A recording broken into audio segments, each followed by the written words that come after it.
Another day, another basketball stories na naman ang pagkukwentuhan natin.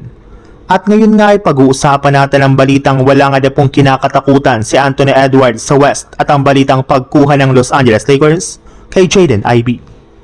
Dahil nga po sa pagkapanalo ng Minnesota Timberwolves ng 3 beses sa kanilang last 4 games ay medyo nagkaroon nga po sila ng malaki-laking kalamangan mula sa ika-7 seed sa West na Phoenix Suns.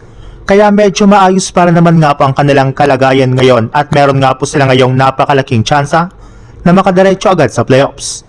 Bukod na rin nga po dyan, may pagkakataon pa nga po sila na makakuha ng home court advantage sa first round ng West Playoffs since 2 games lang naman nga po ang kalamangan sa kanila dito na ika-4th seed na Houston Rockets.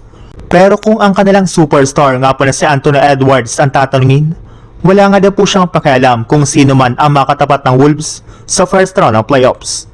Wala rin naman nga po siyang kinakatakutan ngayon since kung gusto man nga po nilang makakuha ng kampyonato ay kailangan nga po nilang talunin ang malalakas na koponan sa Western Conference.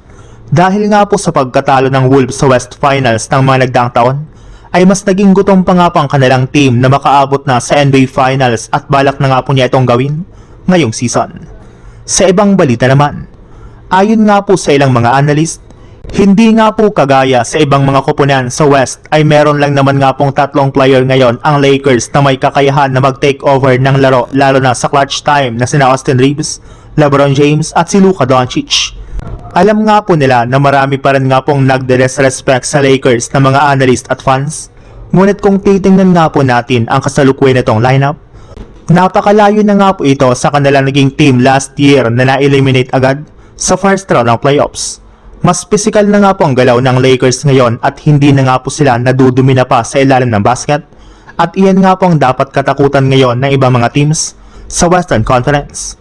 Pero bago pa man nga po magtapos ang regular season at mag-umpisa ang playoffs, ay may kumalat nga po sa internet na balita na maaaring nga pong kunin ng Lakers si Jaden Ivey na isa ng ganap na unrestricted free agent matapos nga po itong i-waive ng Chicago Bulls.